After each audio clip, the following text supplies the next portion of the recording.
What up, Flag fam? I'm Nick, this is Coach Mo, and welcome to episode 4 of Around the Turf. How are we doing today, Coach Mo? Oh, I love it. I love doing these shows, Nick. I love doing them. It's the best, isn't it? Well, guys, we got a good episode for you today. We're going to break down our Week 2 games, look into Week 3, and we got a little bit of some trade rumors to address with you guys today. So let's get this show on the road. Coach Mo, let's talk about Week 2. Let's lead us off with Romanova versus the Hub. What you think of that game, Coach Mo? Well, I couldn't think nothing because the game got suspended by the committee. They suspended the game because Romanova is such trash. They didn't want to have another bad outing by a team and nobody show up to watch. So Coach Mo, you're telling me they needed Romanova to get an extra week of rest to try to really learn how to play football this year. Yeah, exactly. They needed to go show Joe how to throw the ball to his team and not the other team. That's a damn shame. I was kind of looking forward to that one a little bit, just to see the Hub out there again, to see who's going to be the QB between Barber and Kilner. But so what? The score would have been like 60-0. Yeah, it could have been. But we'll wait for next week to see Romanova and the Hub play. They're not playing each other, but we'll at least see them in game action again. So since that game didn't happen, let's go to our second game of the weekend. Of the week, it was Marcelo's versus Beacon Bikes. This was a Wednesday night game with a Marcelo's victory, 24-17 in a great game. Coach Mo, any thoughts on that game from you? I thought Marcelo's was really going to route Bikes. Bikes, you really impressed me off of that. You know, I did move you up in my power rankings. We'll get to that on the next episode once Jack's team completes, the routing of Romanova for Week 2. But, you guys did impress me, but you still came up with the loss against a very talented Marcelo's team. You guys impressed me the most this year so far. But you kept it very close, and it was a very tight game all the way. It was a great game all the way. And it looked like first half, it looked like it was going to be a shootout. Finn and Shane were both on fire. And then that second half was defense. And that's what impressed me the most. Beacon Bikes' defense was phenomenal. With the star power Marcelo's has on offense, but Marcelo's is just the better team for now, folks. For now, they are. And it was a great game. I love Beacon Bikes. I love that team. I'm sorry we're talking about the losers here, but I love them. They're just great to watch and greatly coached in the loss. Marcelo's home improvement, my main shout out here is for a defensive player. It is for Nick Lentini. Folks, 5 sacks. He had 5 sacks this game. And want to hear a good story, Coach Mo? Yeah. Before the game, I'm at the gym, getting my lift, and I see little Nick in there. He comes up to me. He's like, hey, Nick. He's like, just so you know, Finn told me that he's expecting me to have 4 sacks in this game. Finn was expecting Nick Lentini to have 4 sacks. And I was like to Nick, I said, Nick, brother, I said, if you get 3 sacks in that game, I'll give you love. They have Zeke Bando on that line, Yeah. Second-round pick, who's great. I was like, I'll give you love with 3. This brother didn't get 3. He didn't get 4. He got 5 sacks. I think he might have had 6, but the stat recorder didn't record it because he was too busy talking. There was a controversial one where some people thought 6 and others thought 5, but Nick Lentini, have a day. He's now tied for most sacks in the league with Beacon Bikes defensive lineman Hayden Boehm. Dude, the 2 skinniest kids in the league they might be shattering the sack record. Yeah, there's a transition now, folks, with the defensive line. Speed has become more important than ever here on the defensive line, and it's honestly great to watch this transition. It is. Dude, you guys' stock value went through the roof. Yep, it did. And again, Marcelo's Chase Green went off. It was a quieter game for Matt Sturman. Nick Lentini also scored a touchdown. Shout out, Nick. You're the player of the week this week in my eyes, brother. Mine too, bro. Carter Peterson. I'm watching that game, Coach Mo, and there's a point, I'm like, CP, another quiet game. He gets the ball and makes a great play, just breaks so many ankles, about to score a touchdown. Gio Bally, he was fed up with it. He took him out, tackled him. I loved it, if you ask me. That was great. He did get a flag for it, but deservedly so, but I respect it. And then Beacon Bikes, their offense looks good too, man. Their offense does impress me. Like I said, their coach, they have the plays down. Yep. Shane's throwing up signs on the side. Yeah. Who knows what he's doing, but everybody's following the rules. Gio Bally is balling out this year. He's him. That kid is great. Shout out Gio Bally. Just committed to Stepinac to play the rest of his high school career. Good luck to you, brother. Good luck, kid. Don't forget about us in the flag league. No, you better not. But, yep, that goes that game. Let's go into Thursday's game. It was Baja versus the Costellos. Now, we weren't able to do a pod to preview these games. But, Coach Mo, I was telling you the whole time, This game has implosion written all over it for the losers, and I think there might be an implosion here, folks. It was Baja 38, Costello's 10 in a rout. It was a rout. Costello's, you guys have dropped to the bottom of my rankings. The only team that's underneath you is Romanova, because I think they're way worse. They're bad. They're bad. They look bad, but Romanova only has one game under their belts. Costello's now is the bottom of the actual rankings at 0-2. Also, folks, I put out a prediction for this game that the league has never posted online. I was money with a 34-10 prediction. I was off 4 points. That video deserves some love. I was getting ready to go to a concert. I was a little bit lit up. It was great. Here, I'll show you. He sent it to me. No, you know what? They'll play it on the big board. They'll play it on the big board. I deserve the love of the full screen here, folks. Baja 34, Costello's 10. But that game, so it was a rout, Coach Mo. Anything you noticed about it? What I noticed about it, Costello's, you guys are in shambles. Shambles. Nobody's listening to nobody. Players are doing whatever they want. Coach Ali, I don't know what's going on with your team, bro. I thought you were better than this last year. But right now, to lose 38-10 to Baja, you know, you couldn't even keep it respectable. And Haag, last minute no-show. That was huge. That's a huge loss. You know, no White Devil. No, the White Devil, Tom Flynn, has yet to debut for the BFFL 2025 Summer Bash, folks. Then they did have an assistant coach there, Basim Dika. Yeah, what happened with Basim? They just hired him. That was breaking news. The Costello's first time ever mid-season hired an assistant coach. What happened with Basim, Coach Mo? The rumor is that, he was putting in plays, but, the players weren't listening. That's a damn shame. That's how it is with the coaches. Players don't listen. Let me tell you this, Coach Mo. I know he's family, but I heard Basim Dika was walking off the field before that game ended. No way, I didn't see that. I heard that, rumor mill has it, Basim Dika is already considering not coming back. Whoa. Off a one-day game, not coming back. There is some serious problems in this Costello's locker room. There's a lot of locker room issues going on with the Costellos. But, Ali, I have faith in you. I think you can turn around. But, Deck is Deck, and he thinks he's one of the greatest quarterbacks in the league. But I've always ranked him as one of the last quarterbacks in the league. I have to, folks. And, I think you should stick back to being a tight end, defensive end. It'd be great. Yeah. I think Costello's needs to hit that trade block and hit some trades. I think there are some rumors here that are super interesting that we'll get to when we get into our trade segment of the show. But they definitely need to hit the line and figure something out. Maybe even consider a quarterback change, folks. Because I think Declan's better in the field than at QB if they have somebody else that could throw the ball. But let's give love to Baja here in the rout. 38 points. They were explosive the whole time. And if it wasn't for a couple of clutch tackles by like Jason Anelek and Nick LePere, this score would have been even worse. Listen, I want to shout out Nick LePere. He played a hell of a game. Even though they didn't score a lot, Nick was all over the field like normal. Nick is a beast, as always. Keep it going, Nick. And Baja's side, they are just they're track meet on you, folks. They are hard to beat. They're going to be a problem all year with Forever Williams at the helm as head coach. I heard he's been watching film and getting ready. Comazar at QB is awesome. Costello's mistakenly blitzed him multiple times, which led to scores as well. And that offense is just ridiculous. It's hard to beat. They have the speed, they have the talent. Kyle Strack from Lords, hell of a game. I ain't giving no Lords players no Hell love. of a game, brother. Friends with Zach Barber, I've heard. Hell of a game. No Lords love for me. But that goes our week 2 games, folks. So we do have the lone undefeated team of the season. I mean, the Hubs are 1-0, but it's Marcelo's at 2-0 right now at the top of the board. Can't wait for week 3 that's coming up right now. Coach Mo, let's preview this with our Tuesday night game. It is Beacon Bikes versus the Costellos. Coach Mo, what you think? I think Beacon Bikes is going to take this dub. The Costellos right now, like we said before, they're in shambles.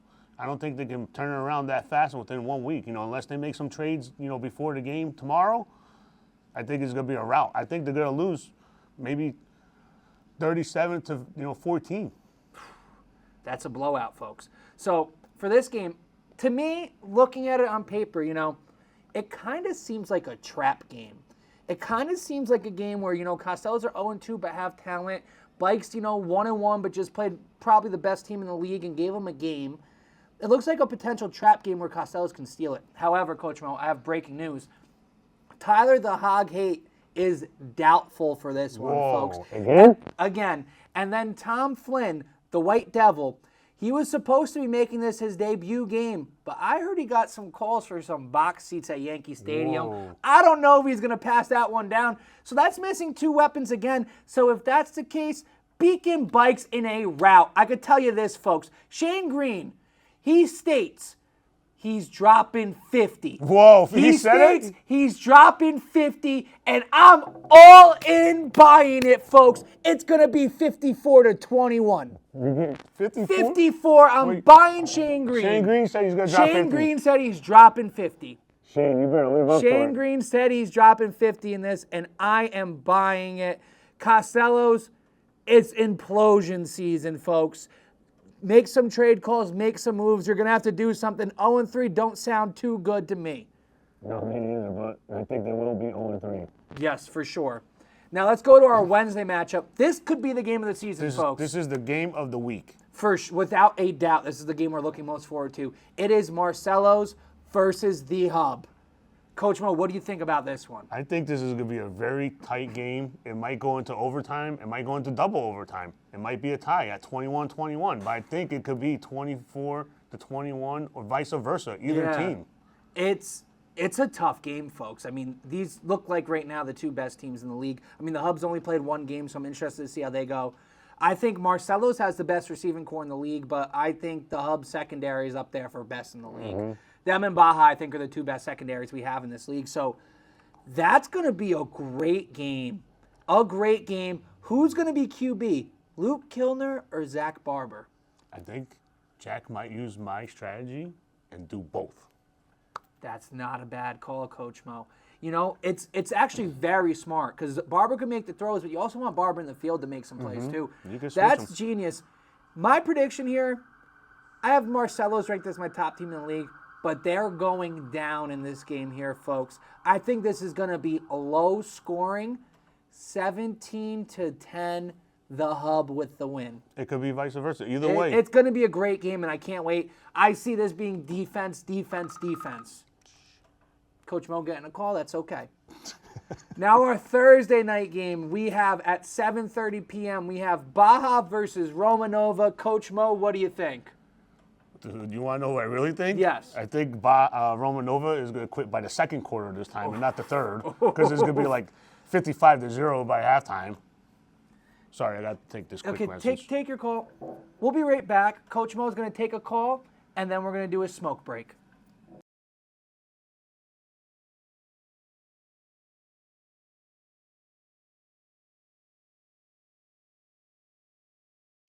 All right, folks, we are back. Coach Mo had an important call and had to smoke. I had to take my smoke break and I had to make business calls, so sorry. He multitasked, half a smoke, half a conversation. No, I finished the whole smoke. Oh, okay.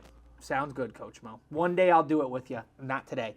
So, as we were saying with Baja versus Romanova, Coach Mo thinks Romanova quits in the second. Coach Mo, I hate it. I agree with you. This is my Mortal Lock play of the year right here. Baja by 20 plus. Baja by 20 plus. Without a doubt in my mind, they're going to run them off the field. It's not going to be close. You see Romanova's defense? This is going to get ugly really, really quick. I just hope Ryan McKeon's there on the sideline. Maybe it makes a difference. I don't think so. I think his players are going to quit on him, and they're going to walk off the field. Romanova, please, just put up some type of fight here. We don't want another freaking blowout.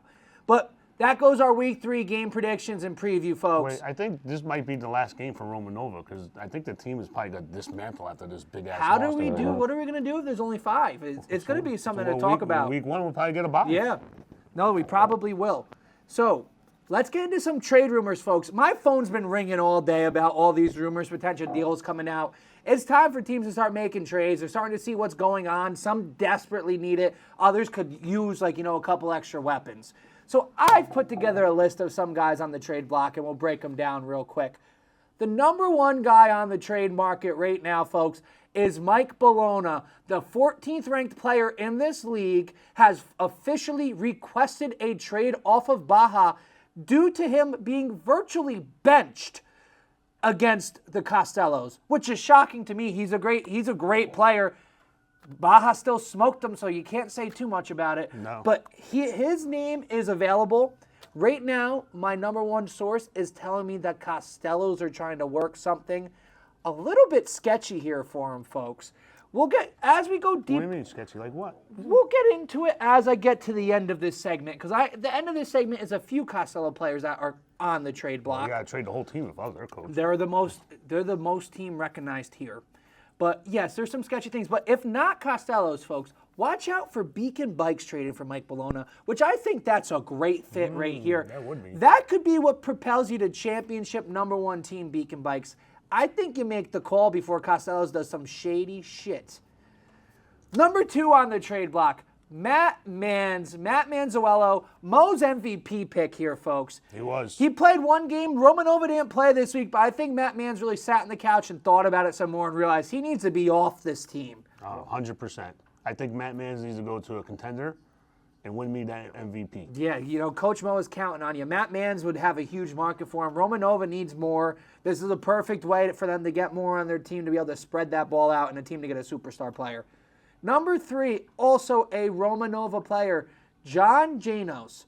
Rumors have it, Coach Mo, that Coach Ryan and Joe DeCandia have a plan all season. They're sticking with Joe, and they know Janos could be a threat here. So they're just going to ship him off before there's controversy. Oh, they just don't want him to even try? Yep, just ship him off before there's what about controversy. Joe throws like another 10 picks? Then what? Then Ryan McKeon's going to the helm and tossing the rock. We'll see how he does. Ryan McKeon has claimed in the past that he could play quarterback in this league, folks. I'd love to see it. Number 4, the Hubs, Mikey the Chief. Let's go, Chief. He wasn't at game 1, and I've already heard that Coach Sheehy is calling literally every team in the league saying, do you want Mikey the Chief here, folks? That's what's going on. So he's on the block. Desperate mode to trade him? Desperate mode to trade him. Jack Sheehy is just desperate to make trades, folks. He loves a good trade. He's won a championship over trades before, and he's just trying to trade somebody. Mikey the Chief didn't show week 1, and he won, so he's on the block, folks. Whoa. So desperate he's calling everybody. Yep. Now let's go into our Costello spread here, folks, because I have 1, 2, 3, 4 Costello's players right now that are on the block. Like I said, Coach Mo, implosion. Wow. Implosion. Our number 1 is Dennis Dowd. First of all, hit a 45-yard field goal in this game. This guy could boot it, but he could also catch the rock a little bit. He's a versatile player. He could be valuable, but the Costellos at tight end have multiple bodies to feed. They just have a lot of guys. So it's like, if you have too much at the same position, why not, trade one of them away? I get it. My second player on the Costellos on the trade block is Tom Flynn, a.k.a. White Devil. And, Coach Mo, he hasn't been there yet. They drafted him early. Do you think that was an Ali pick or a Declan pick That was right there? a 100% Declan pick, and hopefully, guys, I know there was a rule when I was coaching, you have to make 2 games to make the playoffs. I think they changed it to 3. It's 3 now. And I don't think Tom is going to be able to make 3 games to even play the playoffs. Yeah, so, so if you're going to trade for him, you better be give committed to show up. You guys make sure you do your homework. I'll tell you what, though, Tom Flynn, a former co-host on this show, great guy, and if he's showing up, he's a problem. Great guy, though. I love you, Tom Flynn. That's why they call him the White Devil. Yep. So now our next 2 trade blocks to the Costellos. This is where it gets really interesting. The first one is their quarterback, Declan. Deck? I mean, Coach Mo, think about it. Yeah, but who's going to want to trade for Deck besides Ryan? That's somebody. But now that the league rules, you have to trade quarterback for quarterback. You think Ali's going to want to trade Declan away for Joe? If Joe's not playing quarterback, it's a possibility. Here's the thing. Declan's power on this team, he's trying to make a bunch of play calls and make a bunch of things happen. Declan, you ain't the coach, brother. No. You ain't the coach, and I think he's overstepping his reach here, and I think they might just ship him off. I would too. Maybe he's the locker room issue. Maybe he is. Maybe he just gets shipped. And then my last guy on the trade block for the Costellos, and this is a crazy one. Let's go back to a couple episodes ago when we made our season predictions, and my prediction was Forever Williams was going to trade himself, the player, to another team to give himself a better chance of winning a championship on both ways. It's actually not Forever. It's possibly Ali T. trading himself. Wait. This is where Mike Bologna comes in. Wait. Ali T to Baja. Him and Forever coached together. Yeah. Mike Bologna to the Costellos. Yeah, but he's a coach. He can't train himself unless he's training himself for a coach. Who do they Do you have have as a this coach? do you have this rule in the rule book, Coach Mo? Listen, the committee, It's not in the rule the book. committee will find a way It's not in the rule book. make sure it does not happen. It's not in the rule book. 100% the committee It's is not in the going to rule let book. that. I kind of love the fit on both sides. So wait, but they also have an assistant coach that they can train. Yes. Or the assistant coach, the Deacons, try to take over this league. Oh, And Basim becomes a head coach. You ever think of that, Coach Mo? that would be awesome. You know, you never know. You never know. But those are my trade rumors. That'll be my way back in. And then Coach Mo takes in. There's a coup going on right now in the BFFL, folks. Be careful and watch out. So, that's our trade rumors, folks. We're at the end of this episode. First of all, shout out to Warren Sapp shouting out this league. Let's go, Warren. Let's go, Warren Sapp. Let's have you on the pod one day. We're going to come interview you. We'd love to. Hey, it's number 99 in your program, number 1 in your heart, Warren Sapp here to tell you, shout out BFFL, and I forget the name of the damn company, Marcellus. Jesus Christ, I gotta do it again. Number 99 in your program, number 1 in your heart, Marcellus at BFFL. It's a shout out coming to you, baby.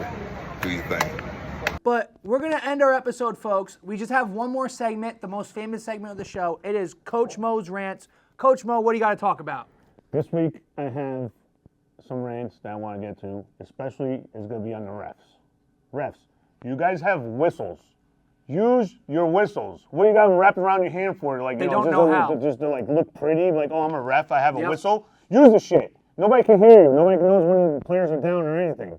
Use the whistle. Do you know how many times that you see a player run 80 yards for thinking they're scoring a touchdown? And they're coming back, and then, yeah. the flag was tackled way beforehand. It is ridiculous. And then my next rant is during the Beacon Bikes game, I heard there was only 10 seconds left. Mm-hmm.